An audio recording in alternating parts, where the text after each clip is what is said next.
আসসালামু আলাইকুম এভরিওয়ান, সবাই কেমন আছেন? আমি আলহামদুলিল্লাহ ভালো আছি। আজকে একটি নতুন রেসিপি নিয়ে হাজির হয়েছি। মাছের ডিমের একটা রেসিপি করব। এখানে কার্ভু মাছটা দেখছেন, বড় মাছটা, এটা আমাদের নিজেদের পুকুরের মাছ।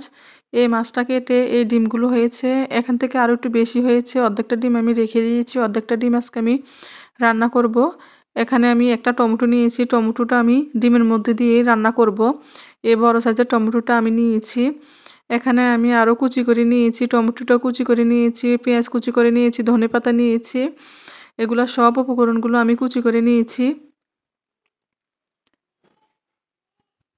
এবার যে মাছের ডিমটা, ওটার মধ্যে আমি একটু হলুদ এবং একটু লবণ দিয়ে ভালোভাবে মাখিয়ে নিব, মানে ডিমটাকে একদম নিমিষ করে ফেলবো।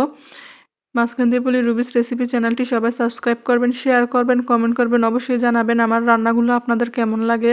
প্লিজ সাবস্ক্রাইব করবেন আমার চ্যানেলটি এবং পাশে থাকবেন। আর নিত্য নতুন রান্নাগুলা আপনারা অবশ্যই দেখবেন। আমি খুব কষ্ট করে ভিডিও বানাই। এই তো আমি একটু কড়াই বসিয়ে দিলাম চুলাতে।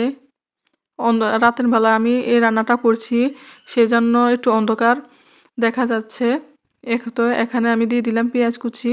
পেঁয়াজটা আমি তেলের মধ্যে খুব ভালোভাবে ভাজবো। মাছের ডিম কম বেশ সবারই পছন্দ, কার কার অপছন্দ অবশ্যই কমেন্ট করে জানাবেন, এবং কার কার পছন্দ তাও কমেন্ট করে জানাবেন, আমার খুব ভালো লাগবে। এই তো এখানে আমি দিয়ে দিলাম কাঁচামরিচ, মাঝখান দিয়ে কেটে কাঁচামরিচ আমি এখানে দিয়ে দিলাম। যেহেতু আমার বাচ্চাও খাবে, সেই জন্য আমি এখানে ঝালের পরিমাণ কম দিব। এখানে আমি কোনো গুঁড়ো মরিচ ব্যবহার করব না। এই একটা কাঁচামরিচ আমি মাঝখান দিয়ে মানে কেটে দিয়ে দিলাম। এবার দিয়ে দিব টমেটো কুচি। টমেটোগুলো যে কেটে নিয়েছি, টমেটোগুলো অবশ্যই চিকন চিকন করে কুচি কুচি করে কাটবেন, যাতে টমেটোগুলো তেলের সাথে মিশে ভাজার মধ্যেই নরম হয়ে কষে যায়। এই তো আমি তেলের মধ্যে ভাজতেছি, ভালোভাবে তেলের মধ্যে কষাতে হবে। এই তো দেখুন প্রায় অনেকটা কষে যাচ্ছে এবং টমেটো থেকে একটু পানিও বের হয়েছে। এখানে আমি স্বাদ মতো লবণ দিচ্ছি, লবণ পরিমাণ কম দিবেন, কারণ ডিম মাখানোর সময় আমরা লবণ দিয়েছিলাম। এই তো এখানে আমি একটু হলুদও দিয়ে দিলাম। ভালোভাবে কষাবো, আর টমেটোগুলোকে আমি মাছুলদানির সাহায্যে ভেত্তা করে ফেলবো। এই যে ভর্তার মতো করে ফেলছি দেখুন। এবার আমি যে মাছের ডিমটা রেডি করে রেখেছিলাম, মাছের ডিমটা এবার দিয়ে দেবো। এ তো নেড়ে ছেড়ে আমি কষাবো, প্রায় 5 মিনিট আমি এটাকে কষাতে থাকবো।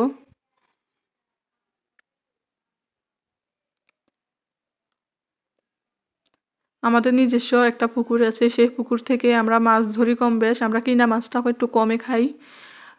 সে কার কার কম পছন্দ অবশ্যই আমাকে কমেন্টে জানাবেন। মাছের ডিমটা অবশ্যই, ইলিশ মাছের ডিম সবার কম বেশ সবার পছন্দ।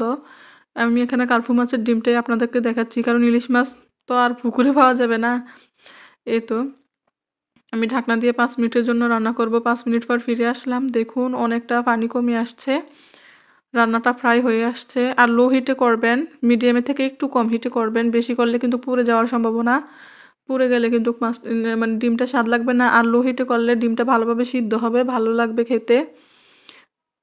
আমি একটু মাঝখান দিয়ে টেস্ট করে দেখলাম, অসম্ভব স্বাদ হয়েছে, অনেক মজা হয়েছে। টেস্ট করে একটু দেখলাম, উপর দিয়ে এবার আমি ধনেপাতা কুচি দিয়ে দিলাম। ধনেপাতার সুবাসেই পুরা যেন 1 প্লেট ভাত খাওয়া যাবে, এরকম একটা অবস্থা।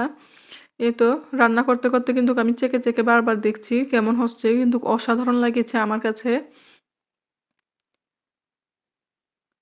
এই তো মাছের ডিমটা একদম শুকিয়ে গেছে পানিটা, প্রায় শেষ আমার রান্না, কমপ্লিট হয়ে গেল। কার্পু মাছের ডিমের রেসিপি আপনারা অবশ্যই বাসায় ট্রাই করবেন। আমার নিত্য নতুন দৈনিক যে রান্নাগুলা, অবশ্যই আপনারা ফলো দিয়ে এবং সাবস্ক্রাইব করে আমার চ্যানেলের পাশে থাকবেন, এবং আমার নিত্য নতুন দৈনিক রান্নাগুলা আপনারা দেখবেন, বাসায় ট্রাই করবেন। অবশ্যই আপনাদের পরিবারের সবার ভালো লাগবে। আমার পরিবারের সবাই খুব তৃপ্তি করে আমার রান্নাগুলা খায়। আশা করি আপনারা হতাশ হবেন না, আপনাদেরও ভালো লাগবে। ভিডিওটি দেখার জন্য সবাইকে ধন্যবাদ। আল্লাহ হাফেজ।